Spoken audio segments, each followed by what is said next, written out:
everyone, welcome to the Neuro Spicy Mama. My name's Amanda.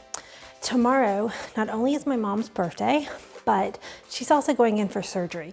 So I thought today would be a good day to make one of her favorite dishes, which is a chicken tetrazzini, kind of as a combination birthday surgery gift. Now, just like always, I don't follow recipes. This is at best chicken tetrazzini inspired. And I like to show you how I just have learned to cook without following exact recipes. As many of you know, I'm autistic and have ADHD, and a lot of autistic people really like precision and following exact rules. But I think in the kitchen, a lot of times my ADHD side took over and that was too overwhelming for me. And so just learning how to wing it was my coping mechanism. Anyway, we'll get started and we'll kind of chat along the way. So yesterday I went ahead and prepped up some shredded chicken. I will link a video where I made this before. But basically I put some chicken breast in my Instapot with water, some allspice, bay leaf, lots of salt, and pepper, garlic cloves, and put it for 20 minutes pressure. And then when it's done, I remove the chickens, and you can either use your KitchenAid mixer or just a hand mixer, and it will shred your chicken up so perfectly. So this was several chicken breasts. Last night I used some of this to make nachos, and I'm going to use, I don't know how much of this I'm going to use for the tetrazzini, but so it's just, you know, simple shredded chicken.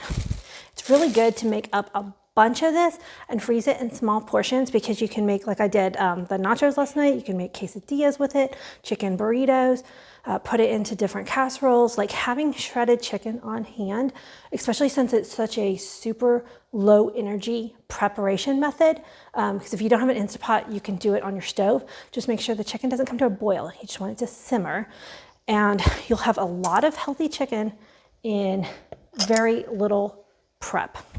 All right, my mom really loves celery in casseroles, so I'm gonna use 2 whole stalks. I don't actually even know if celery is in a normal chicken tetrazzini, but I think it sounds like it would go in well, and so I'm going to use some. So I'm gonna give this a chop, and I'll be right back.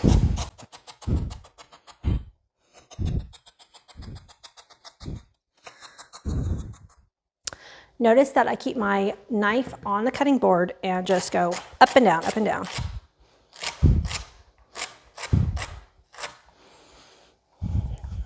The celery is so fresh, I can actually smell it.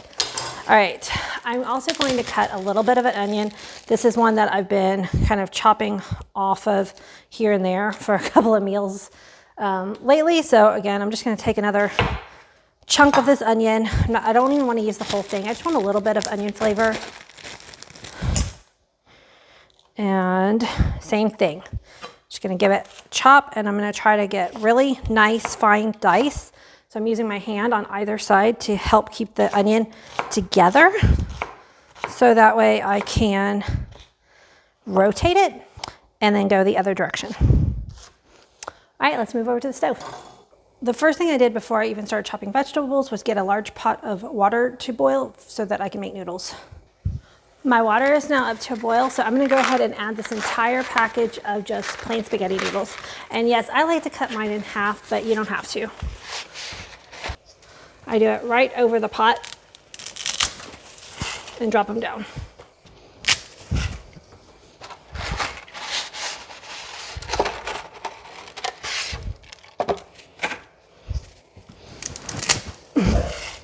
All right, it's important to stir these right away so they don't stick. Set a timer for 9 minutes. So the package says to cook for 9 to 11 minutes. So I'm going to set the timer for 9 minutes, since these noodles are also going to then go into the oven.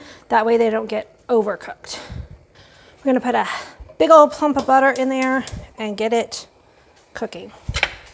Add in my celery and onions, and I'm going to saute these down. I'm gonna have the heat on like a medium to a medium low, because I don't want them to caramelize. I just want them to get soft. and the onions will get translucent in color. So I'll be back in a little bit. Okay, I just added a little bit more butter because my pan was getting too dry. So that's one of the ways that I don't cook with measurements. I didn't tell you how big of a pat of butter in here, but if things start to stick on your skillet, then that means that you might need to add a little bit more butter.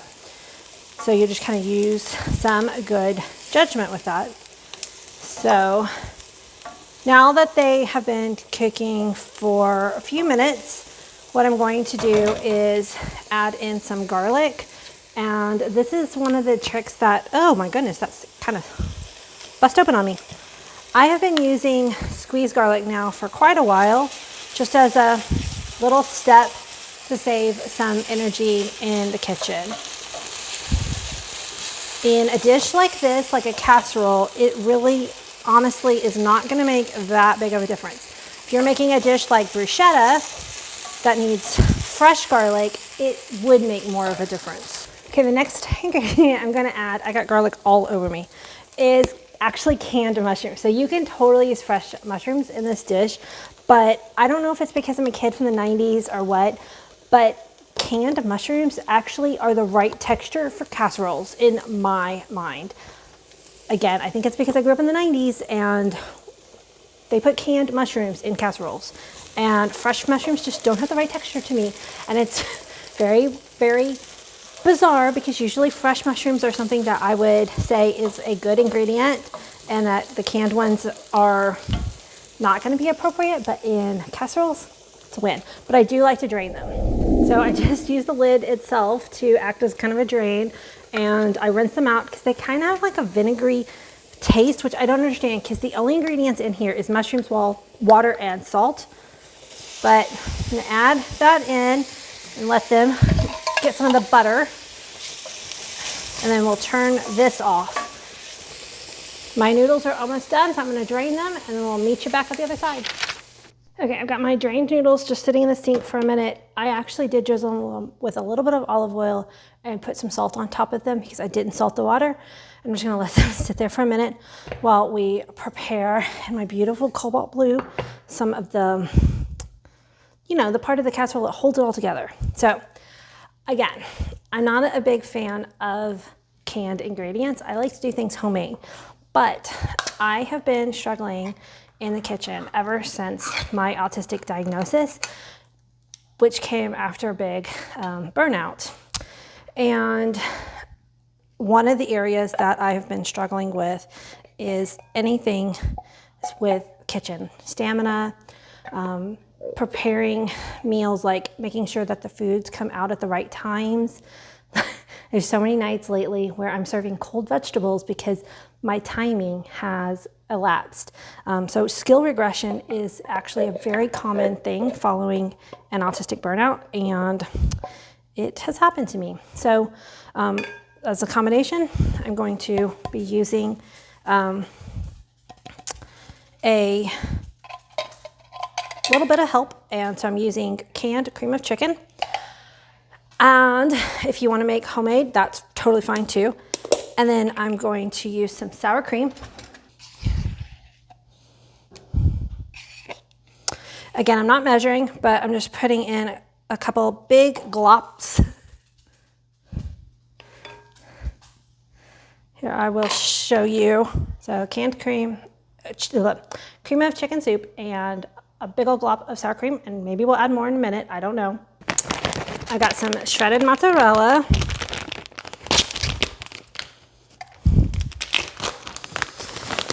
And this is 2 cups, and I'm probably gonna use about half of it, so probably about a cup of this bag.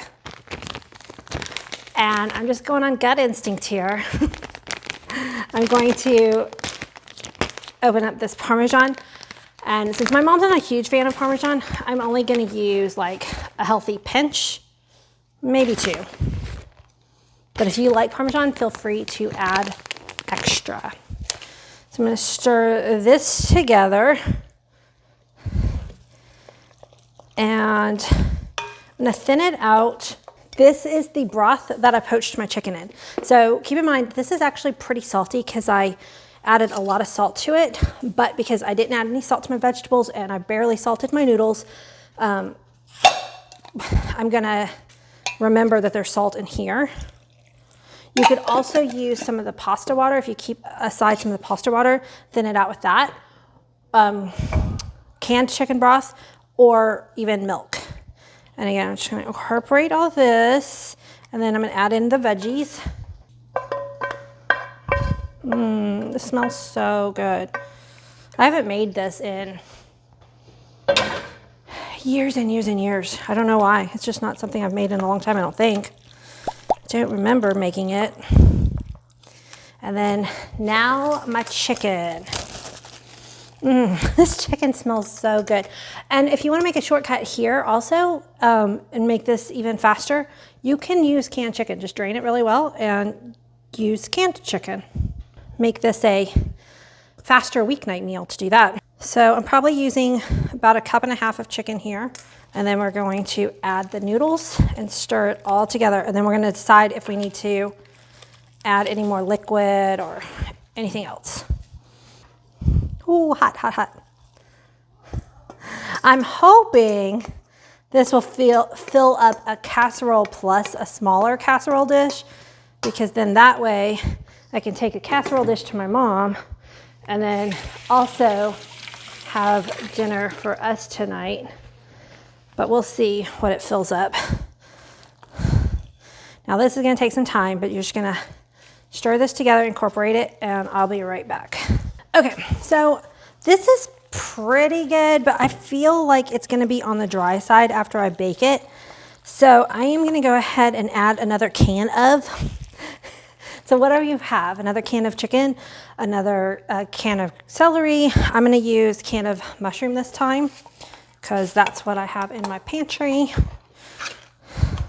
And I'm making a lot here. If you are only doing like half the box of pasta, then this is definitely a sharesies meal. I don't normally cook in this large of quantity. But you want it to be fairly moist, because remember, I only cooked those noodles for the 9 minutes. And when I put this in the oven, those noodles are gonna keep absorbing some of this liquid, and then it will dry out the casserole if it's not a little extra loose at this stage. So a little bit more of that chicken broth, and then we're gonna put this in a buttered casserole dish after I clean up a little bit here. Yeah, see, this is much, let me show you. Nice and extra moist, because it will dry out a little bit while we're cooking it. So I have everything mixed together here. And like I said, I hope that this will fit 1.5 casseroles, but we'll see. This is the difficult part. Looks like just this casserole dish. That's okay. Oh my goodness. It smells so good. Okay, I'm gonna just even it out. And I'm just gonna top mine with some cheese, more cheese. If you want, you could also top it with breadcrumbs. But today, and everything's cooked at this point. So if you wanna give it a taste to make sure, probably before you put it in here, to make sure that the salt, and I didn't even add any pepper, but if you wanted to add some pepper, that would be good too. All right, I'm gonna taste this.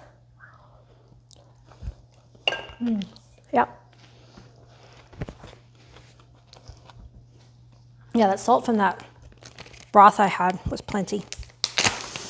Okay. So I'm gonna take some more of the mozzarella, just top it. Oh, you know what, guys, I just realized. After I pull this out of the oven, I can't taste it with you. I'm gonna take a little, I'll steal a little corner. My mom will understand. It's for the channel. Oh, I'm getting hot in here.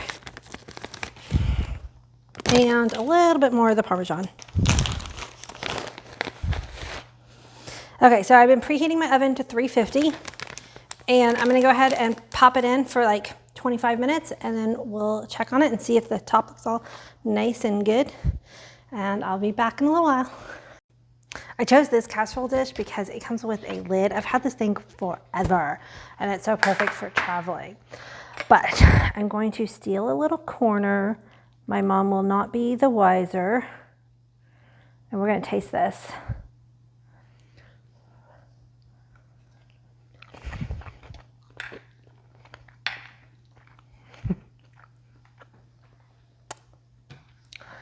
The sour cream just kind of adds like, it kind of cuts through it, makes it where it's not like too rich. That sour cream is a really important ingredient, I think. But it's cheesy, it's the chicken. I really love the celery on this. Definitely a good addition. I hope y'all make this. Until the next one. Bye guys.